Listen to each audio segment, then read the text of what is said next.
Irmãos, gostaria de saudar a todos na paz e graça de nosso Senhor Jesus Cristo e na paz de Deus, o Eterno, Criador de todas as coisas.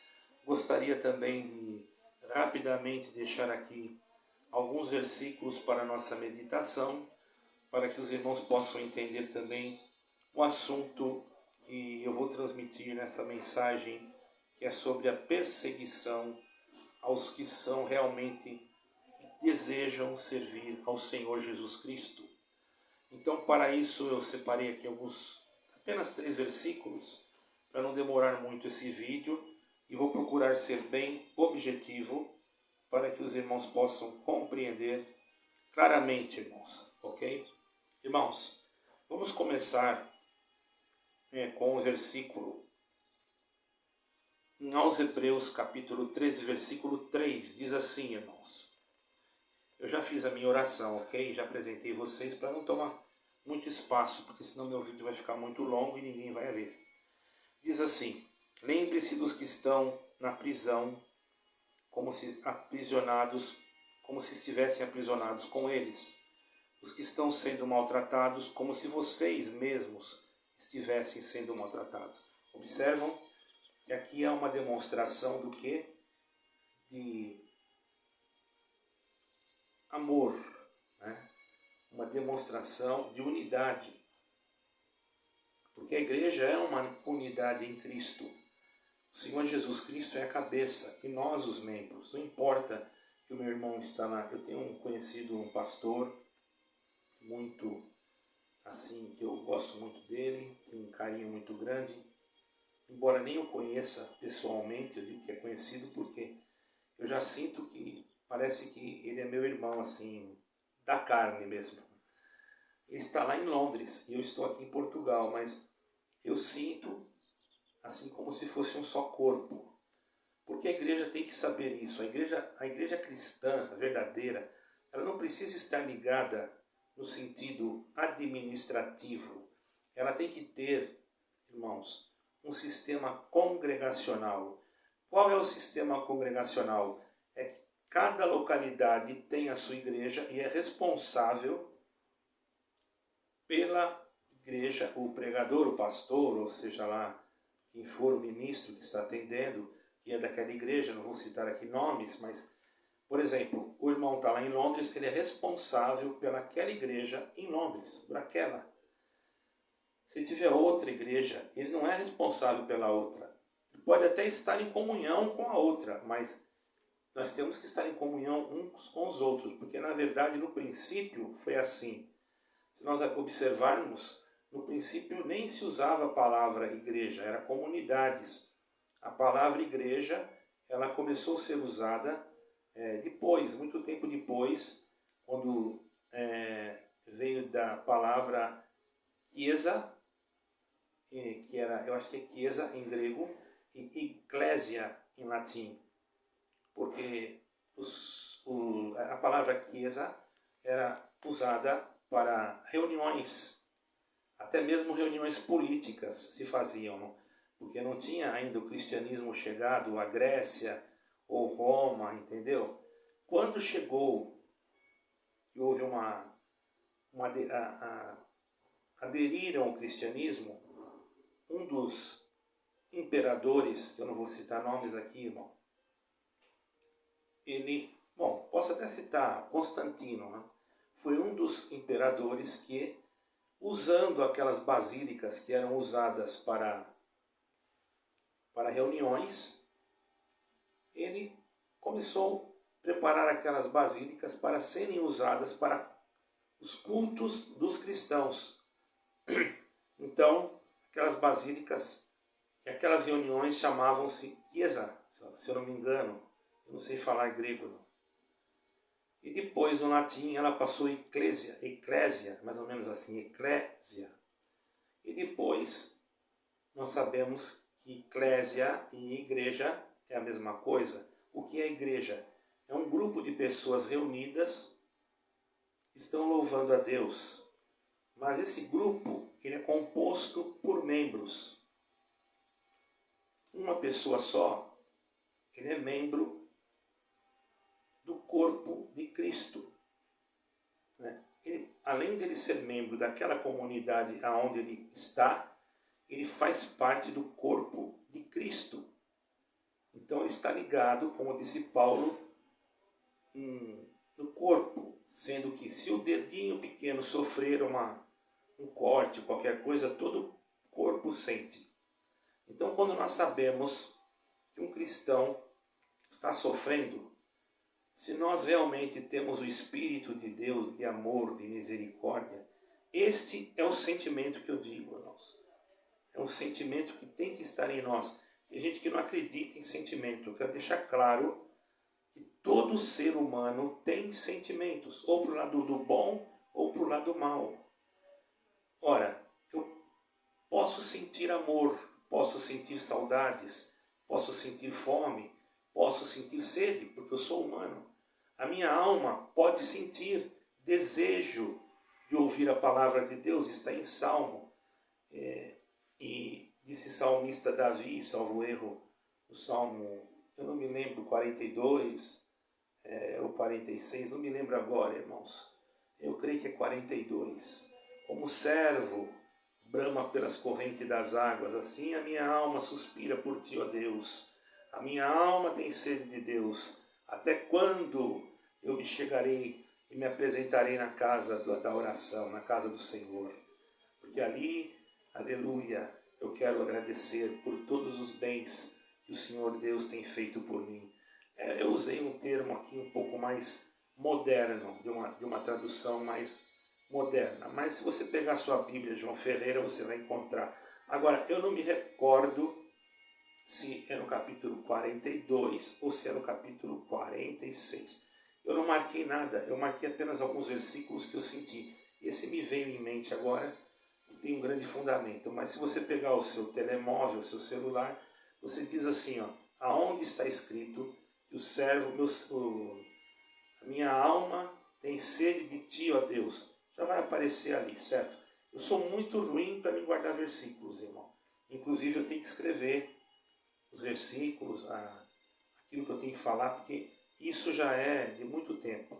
Eu sempre fiz isso, então para mim não tem dificuldade. Porém, às vezes tem coisas na Bíblia que Deus me deu a graça por misericórdia de falar o capítulo inteiro sem olhar na Bíblia, irmão.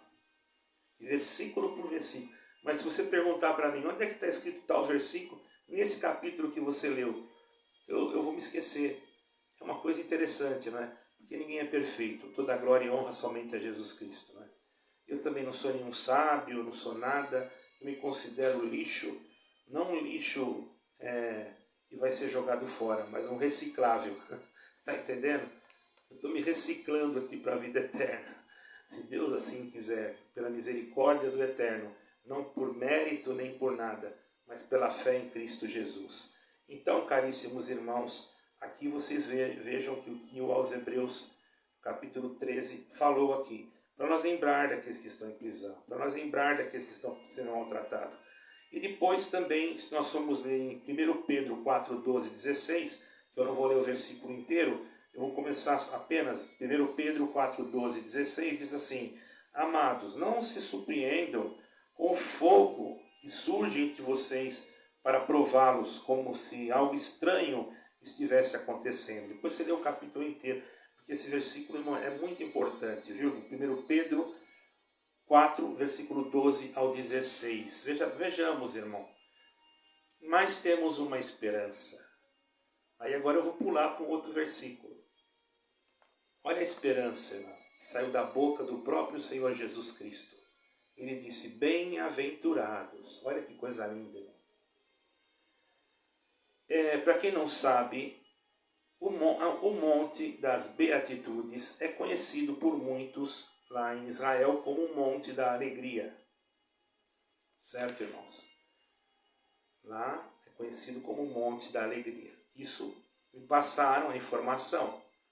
Eu não estudei sobre isso. Falaram que é conhecido como o Monte da Alegria. Se alguém quiser pesquisar, está livre, viu, irmão? Isso eu não estudei, eu ouvi, né? E o que eu ouvi, eu estou passando para vocês, assim, não biblicamente, quero deixar bem claro, porque Porque a Bíblia ela é inerente, ela não pode ter erro. Eu não posso usar uma palavra fora do contexto que alguém pode não acreditar em mim. Porém, realmente, ou sendo ou não, ali foi um lugar de alegria, um lugar de conforto, de consolo. Por quê? Porque o Senhor Jesus, irmãos, ali estava dizendo que bem-aventurado, o que é ser bem-aventurado? É ser abençoado. E ser abençoado causa o que em nós? Causa alegria, causa prazer, causa mais desejo ainda de servir a Deus, independente de toda a tribulação que havemos de passar, porque temos Jesus Cristo.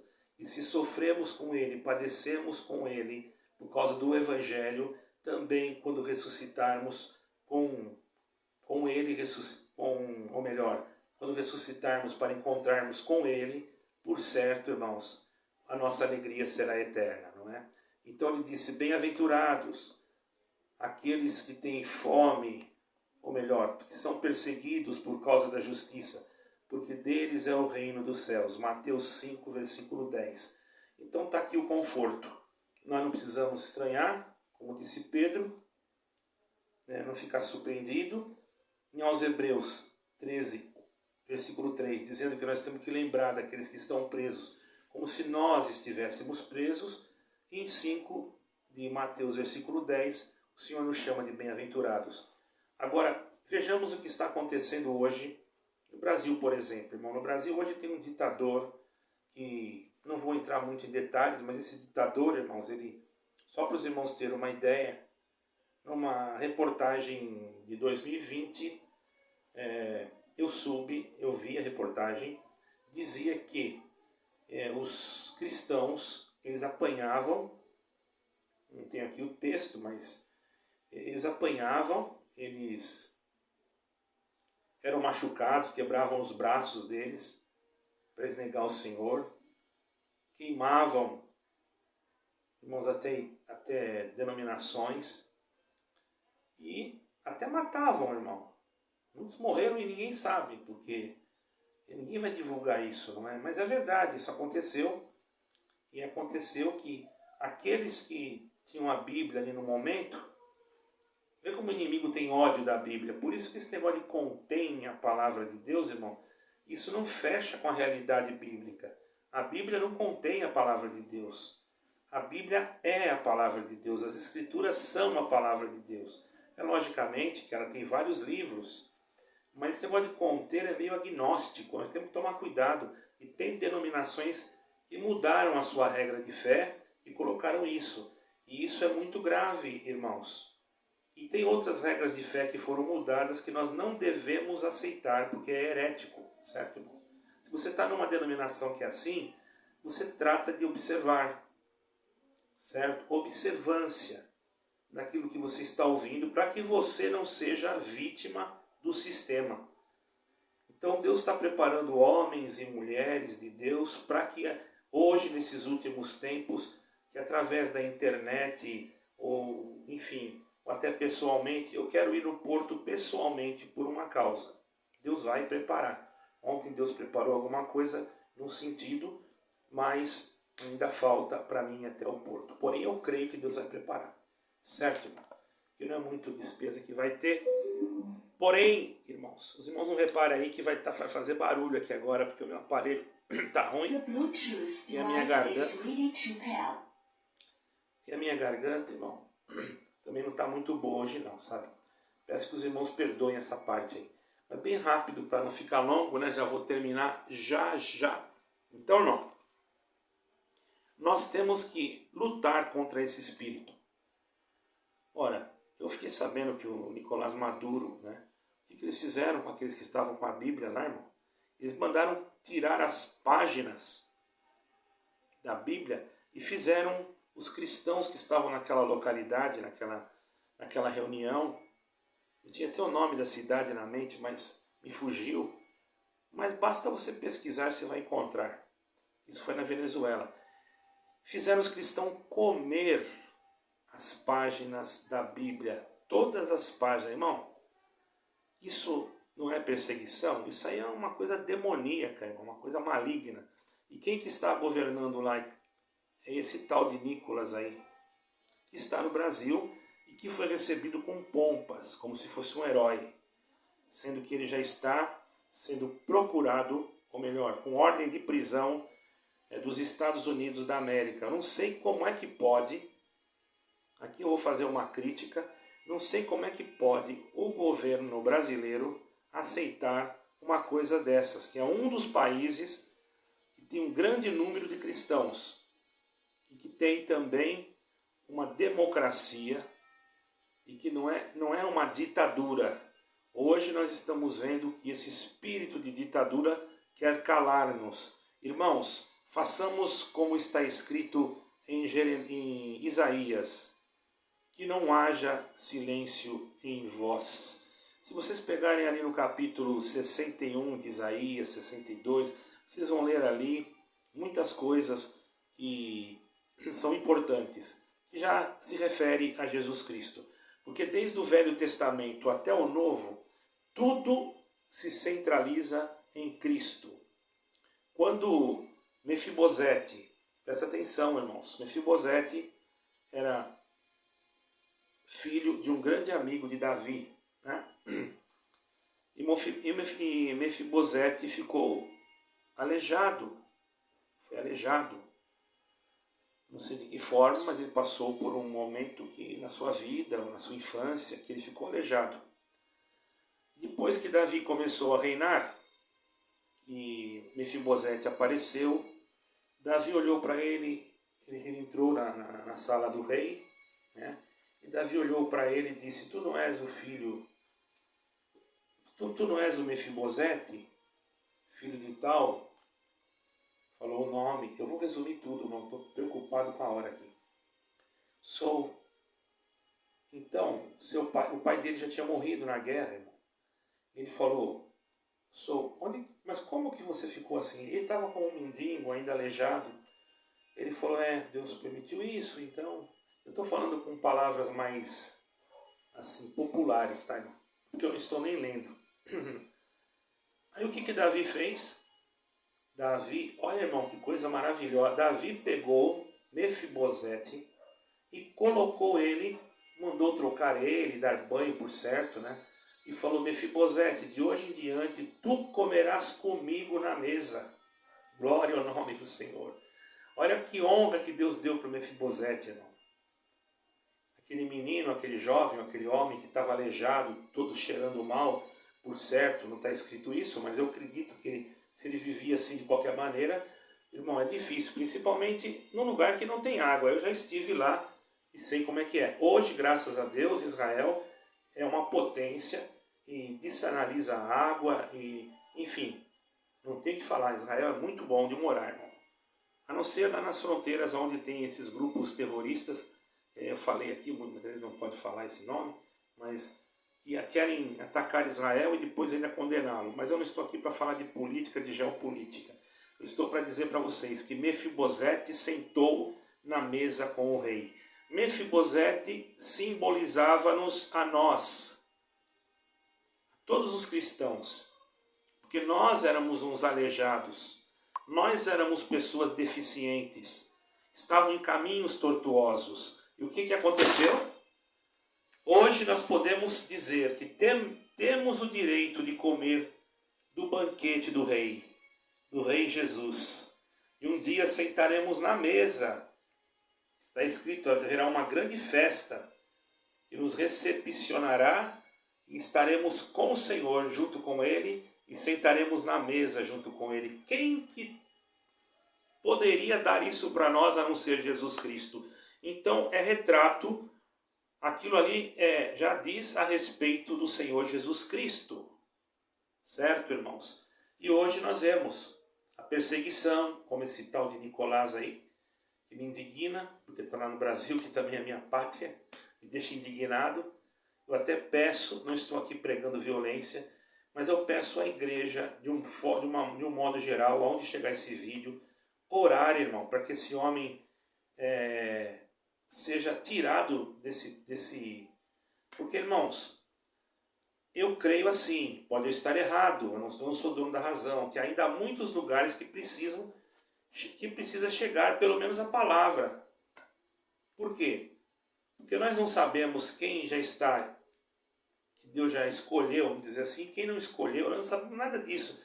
O nosso dever é cumprir o ID. ID por todo mundo, pregar o evangelho a toda a criação, aquele que crer e for batizado será salvo, e quem não crer será condenado. Eu creio, desde quando eu estava numa denominação, eu não fui para lá por causa de placa, por causa de nada.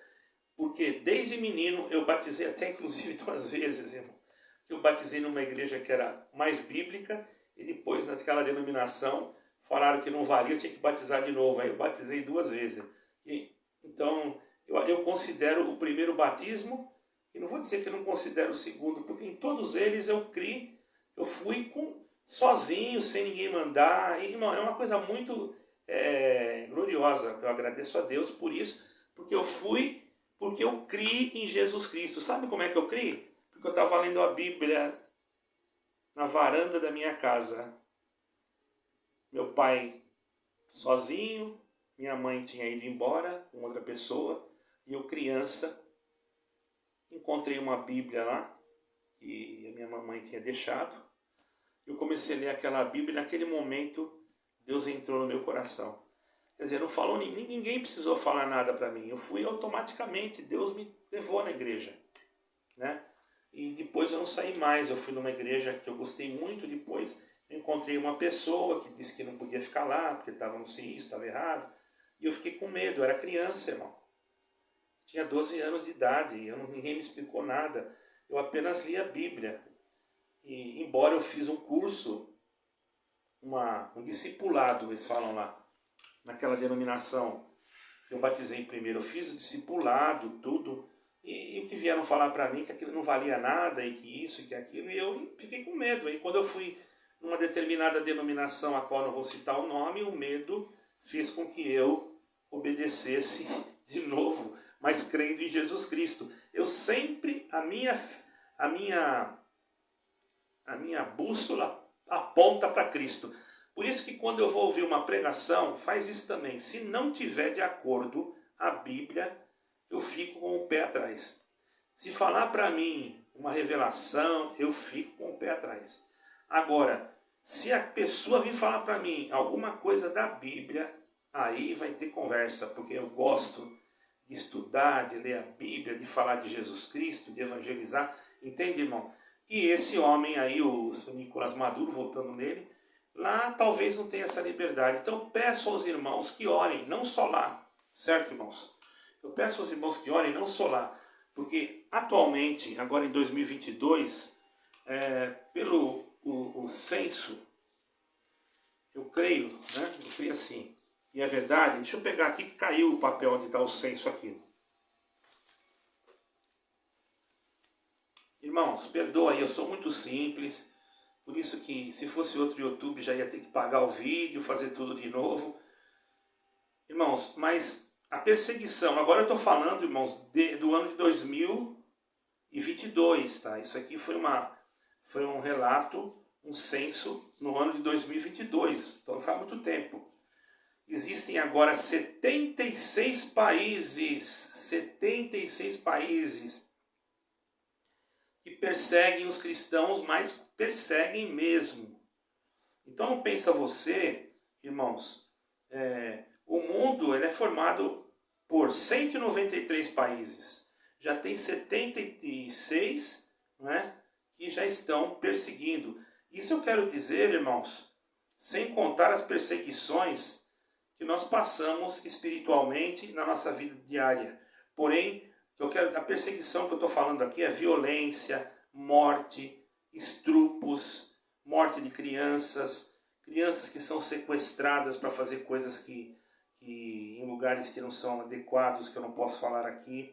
E nós percebemos, irmãos, que esse número é alarmante. Então é necessário que nós, cristãos, nos unimos em oração. E eu quero deixar aqui um apelo para todos os cristãos, para todos aqueles que estão no verdadeiro cristianismo, porque hoje tem muita gente que diz que é cristão, mas não é cristão. Ele só fala que é cristão. São aqueles sinagoga de Satanás que se dizem judeus e não são, né? vamos dizer mais ou menos assim, e que pregam heresias, e que falam coisas que não existem, inventam coisas para atrair o povo. Isso daí não é cristianismo. O cristianismo é falar de Jesus Cristo. Já fala cristianismo, cristocêntrico. Eu posso ler em Gênesis, mas eu leio aquele capítulo e ele vai me direcionar diretamente para Jesus Cristo. Não tem jeito.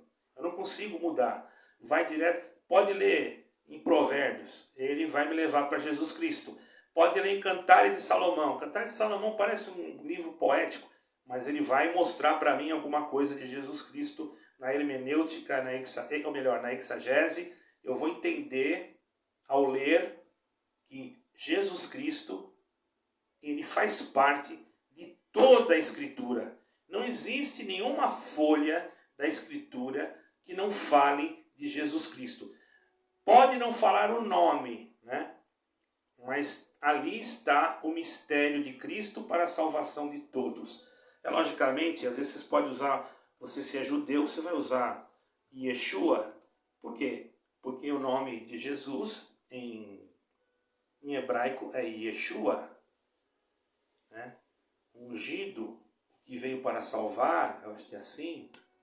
Por isso que, se nós fôssemos falar Josué, seria praticamente também Yeshua. Por isso que colocaram Yahoshua em Josué. Pega a Bíblia judaica, salvo erro, eu não estou aqui com ela agora, porque senão eu ia mostrar para vocês, está escrito Yahoshua, que é Jesus. É a mesma coisa, se eu for na Itália, por exemplo, eu não vou falar Jesus, eu vou falar Jesus. Se eu for nos Estados Unidos, eu não sei falar muito inglês, se eu errar, vocês perdoam aí. É Jesus, né? Se eu for, conforme o lugar que você vai, aqui em Portugal é Jesus, Brasil é Jesus, né? E se você for na Grécia, é Jesus, né? Então, irmão, isso daí não interessa. É o mesmo personagem, é o mesmo Senhor, é o mesmo Rei, né, irmão? É o mesmo Rei da Glória, aquele que vai reinar e vai cumprir a sua promessa de vir para buscar aqueles que são seus. Oremos por esses irmãos, não vamos esquecer e vamos pedir a Deus que os guarde, porque vai chegar o nosso tempo. E agora é o momento de nós se unirmos em oração. Os que estão no Brasil, irmãos, de acordo com aquilo que Deus colocou aqui nesses versos, eu quero pedir que vocês se unam em oração. Não adianta vocês irem para as ruas e fazer aquele movimento todo, mas não buscarem a Deus. Ora, irmão, a oração, ela tem poder quando ela é feita da maneira certa. Por isso que o Senhor Jesus disse, pedi e não recebeis, porque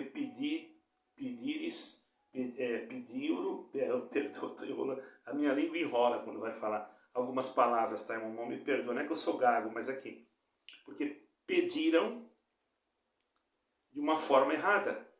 Tem gente que pede carro, pede casa, pede dinheiro, pede não sei o que, pede não sei o que, só fica um pedíntimo.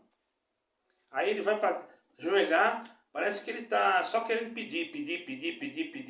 Amém, amém. Não agradeceu nem nada. Você tem que primeiro dobrar o teu joelho, agradecer a Deus pela vida, agradecer a Deus pelo ar que você respira, enfim, agradecer a Deus, magnificar o nome do Senhor, sem pressa, em comunhão com o Senhor, está entendendo, irmão?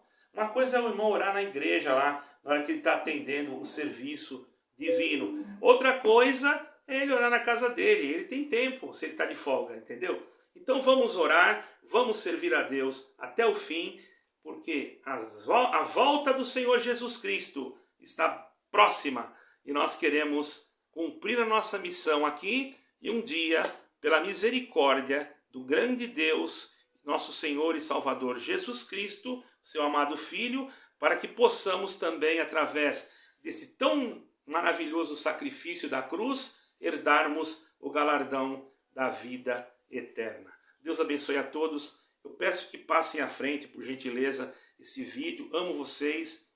Um ósculo santo no coração. Perdoe aí que eu sou muito simples. Às vezes, algumas palavras falei que... mas eu peço perdão a todos, porque eu amo vocês. Eu acredito que... Sempre acreditei assim. Eu estou falando sincero, tá, irmãos? Você nem me conhece como você me ama. Eu amo. Você vai lá dar um like. Você já é meu irmão. Você já está aqui dentro. Eu não consigo ter mágoa, irmão. Vocês não estão entendendo. As pessoas às vezes falam cada coisa para mim, às vezes eu não consigo ter mágoa, nem que eu fique nervoso na hora, depois eu esqueci. Entendeu? Eu esqueço rápido essas coisas, porque eu aprendi com Jesus Cristo, glória ao Senhor. Isso daí para mim é uma riqueza incalculável. Deus abençoe a todos, graça e paz, e a paz de Deus e nosso Senhor Jesus Cristo reine em vós para sempre. Amém e amém.